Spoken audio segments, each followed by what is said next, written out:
เตอถ่ายบ่เห็นตอนเพิ่นจูบกันเมื่อกี้น่ะป้าโตจูบมาเบิ่งได้ว่าผู้จอนี่บ่ทันสาลี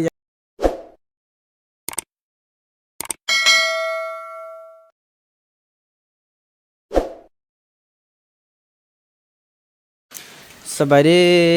ท่านผู้ชมป้าดเถอะพี่น้องเอ้ยภาพบรรยากาศในยามแล้งเนาะเธอว่าบ่าวมานำได้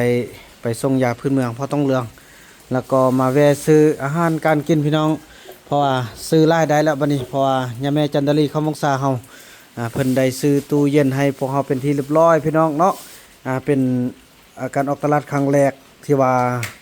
พวกเฮาได้มาอาศัยอยู่ที่นี่หลังจากที่ได้ตู้เย็นที่ว่าย่าแม่จันดาลีเขามงษาเฮาเป็นผู้ช่วยเหลือเนาะไปจะมีอย่างใดเราไปเบิ่งกันเชิญเลยอยู่ใครเอาเลยเนาะพอฝนตกเดี๋ยวเอาไปทางไหนจะมีเบิ่งไอจับช่วยตัวนี้ตัวท้องนอนไอจับช่วยอันนี้เป็นขับแรงแล้วก็แกมมือเศร้าหมดมืออื่นที่ท่าอันนี้มันจะมีโอ้ยอันนี้ปิงปลากับปิงเครื่องในเป็นขับแรงอันนี้เป็นประเภทมีผักอย่างนี้อันนี้ผักตำนิงอันนี้มันผักกูดนี่เอาไว้คั่วเอาไว้แกงแล้วก็มีทางมีปลาแห้งมีปลาแห้งแดแล้วก็ยังเติมเลย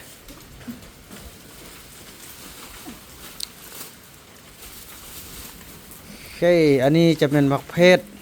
ผักหอมแล้วก็มีผักหมนี่ผักแล้วก็ยอดมักยอดมักบวบพี่น้อยเอาไปเฮ็ดซุปเผ็ดแกงได้ทุกแนวเลย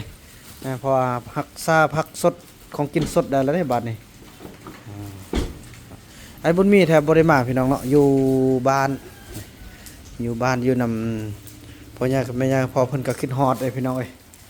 พ่อย่าแม่ย่าเพิ่นก็ขึ้นฮอดบาดนี่โอ้โถสุดยอดละบาดนี่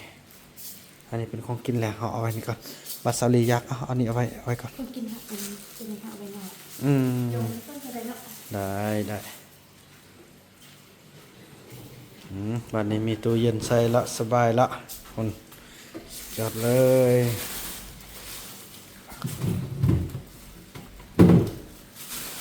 เนี่ยพี่น้องผักหอมเขาซื้อตั้งแต่ตอนเขาขึ้นไปเนี่ยกันยังสดอยู่คือเก้าพี่น้องเอ้ยเนาะสะดวกสบายแล้วพี่น้องเอ้ย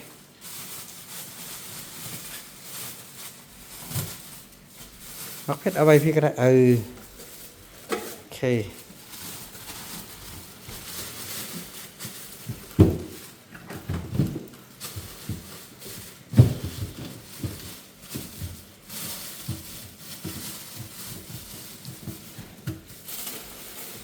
ปลาแห้งเอาไว้ในตู้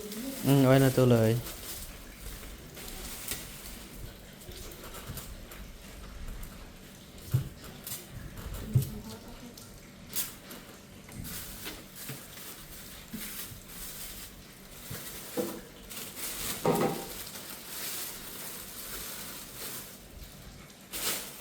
ปลาแห้งไว้แกงใส่ผัก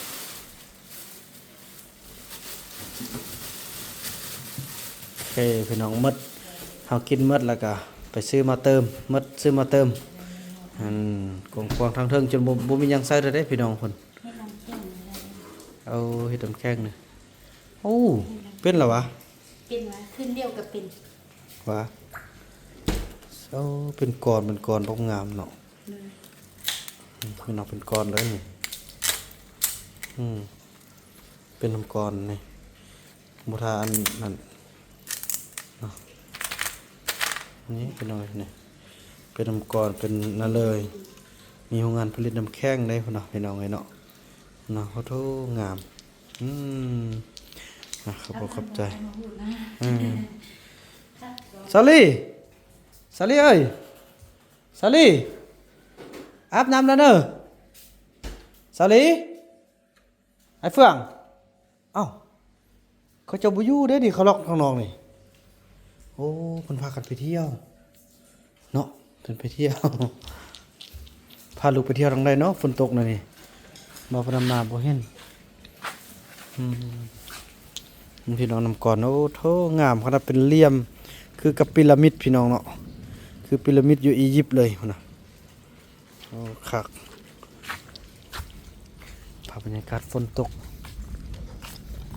อืมอืม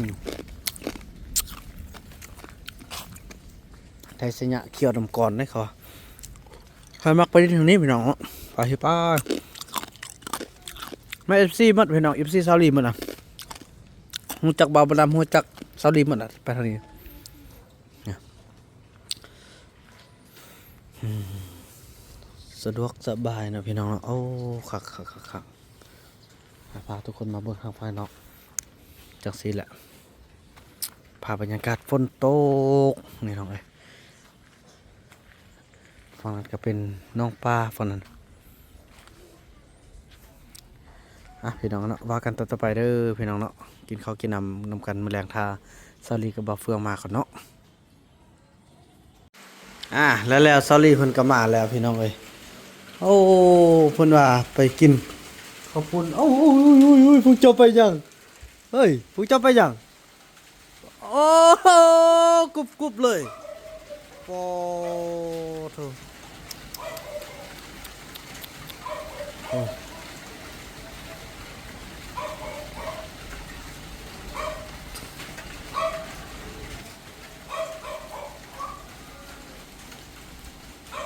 ายี่ห้องน้ำมีไปยี่ห้องน้ำบ่เฮ็ดอันนั้นอ้วยยี่ห้อบอลน้องชิดยังเฮ้ยพี่น้องเอ้ยไปยี่ห้องน้ำเด้อสูบยาเนอะ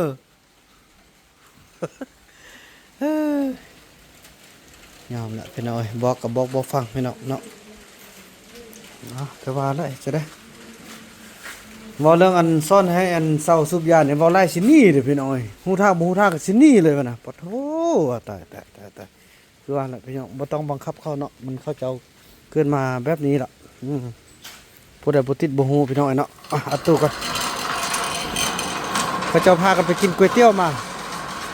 พี่น้องเอ้ยเนาะตอนแรกเขาก็จะได้ล็อกตู้นี้ไว้พี่น้องเอ้ยรับประกันเนาะโอ้กองควงดีขี้เหงื่อกะไปทิมเขาเจ้าไว้เดินอยู่ข้างๆหั่นเนาะนี่มันยาที่เอามาแต่ผมได้นี่นะ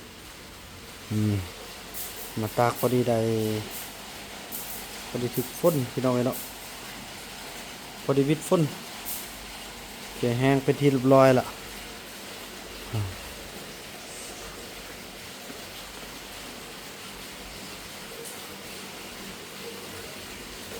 สนักขึ้นนึ่งข้าวโอ้โถมื้อแรกนี่ก็สิมีแต่ส่งพ่อแม่นั่นแหละกินนี่ก็มีซื้อไว้ซาลีบ่อเฟืองต้มไข่เพิ่น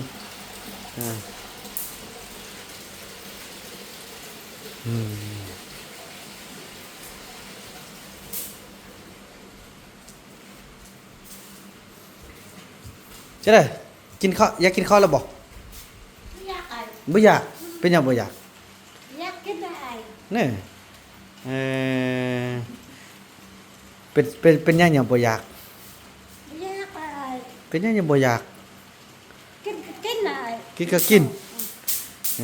ไปเก็บกินข้าวเถอะเอิ้นไอเปลือกได้ไหม มาไหมเขา กินนำกันโอ้เนาะ กินน้ำตาลโอ้ บ่มันก็เก็บสิจดออเดอร์ยาให้น้องไอ้เนาะกินนำกัน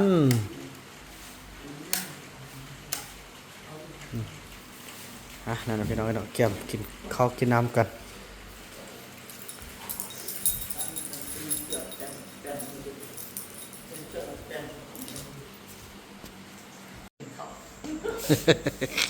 เตอ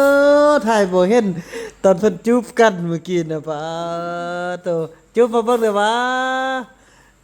ผู้จอนี่บ่ทัน ซาลีอยากกินข้าวแล้วพี่น้องเอ้ยเนาะเพอรอแต่ซาลีพี่น้องเอ้ยซาลีอยากกินข้าวแล้วนี่บ่าวนำกาส่งบินรับเครื่องเนาะอันนี้ก็เป็นเครื่องฝากจากที่ว่าอาจารย์แม่ไพวันเมฆอรุณเฮาพี่น้อยเนาะเป็นเครื่องเพิ่นจะนุ่งลิ้นปีใหม่จะฝากไปให้เพิ่นพร้อมกับแม่พักเนาะถือว่าขอบอกขอบใจเด้อทางอาจารย์แม่เนาะที่ว่าเพิ่นส่งเงินมาช่วยบ่าวบุญนำหรือว่ามาให้บ่าวบุญนำในการใช้จ่ายจำนวน100เหรียญพี่น้องเอ้ยเนาะขอบอกขอบใจหลายๆเด้ออาจารย์แม่เอ้ยถือว่าเพิ่นก็เป็นห่วงเป็นใหญ่เนาะเพิ่นส่งเงินส่งคำมาจำนวน100เหรียญขอบอกขอบใจขอให้อยู่ดีมีแรงแม่เอ้ยซื้อได้ไข่มันแม่เนาะนี่พี่เด้อผู้เจ้านี่นะอยากกินข้าวแล้วไอ้ละทาโดนลูกนอนแล้วนี่อ้าวแปลกเนาะลูกนี่คันมานอนทางอื่นแล้วให้แล้วมันไปนอนพอตรงเรื่องแล้วบ่ให้เนาะมันบอกไปนอนอยู่บ้านพอตรงเรื่องบ่ให้บ่ก็ให้กับแบบให้อยากกินตู้กินนมแล้วก็นอนซิอันนี้ถ้ามันให้พี่น้องเอ้ยถือว่าพาไปมัดแค้นอยู่วัดอยู่ยังหมดแล้วพี่น้องแต่ก็ยังให้มันคิดฮอดป้าเนาะ เนี่ยไอ้ทอดป้า อย่าคันใหญ่มาแล้วคันลูกส่วนนั่นไปอยู่ป่าน้องก็สิไปบ่ บ่ไปไอ้ เนาะอย่าส่วนนั้นเด้ออย่าส่งให้อันลูกอันแบบว่าคันใหญ่ขึ้นมาจุอียงจุนั้นส่วนไปป่านบ่เฮาไปเด้อบ่ไปอยู่นี่แม่สิอยู่นี่พ่อสิเด้อบ่เฮาไปแล้วก็สิ ไปเลย ถือว่าไปบ่ได้แล้วเพอเฮาเบิ่งแต่น้อยนี่ไปเยี่ยมกินข้าวเฮากินอยู่นอกพุ่นนี่ไปกินข้าวกันนี่โอ้ยดีใจพี่น้องเอ้ยนี่ได้มีบนเอาไว้ของอยู่ของกินละเนาะให้บุญมีกะอยู่พุ่นแดอยู่พีแดไปแกมกินข้าวกินน้ำกันน้องเนาะ